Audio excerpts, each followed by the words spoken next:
مکھی کو مارنا کیسا؟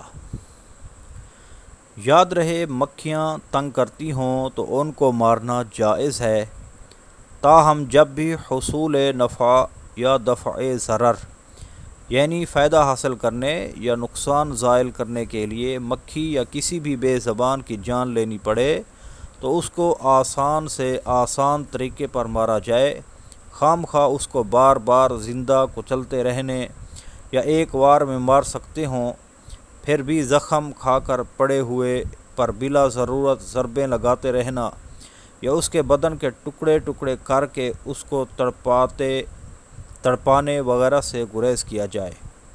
اکثر بچے نادانی کے سبب چونٹیوں کو کچلتے رہتے ہیں، ان کو اس سے روکا جائے۔ چونٹی بہت کمزور ہوتی ہے، چٹکی میں اٹھانے یا ہاتھ یا جھاڑو سے ہٹانے سے عموماً زخمی ہو جاتی ہے۔ موقع کی مناسبت سے اس پر پھونک مار کر بھی کام چلایا جا سکتا ہے۔ صلو علی الحبیب صلی اللہ تعالی علی محمد صلی اللہ علیہ وآلہ وسلم۔ رسالہ ابلغ گھوڑے سوار، صفحہ نمبر 21۔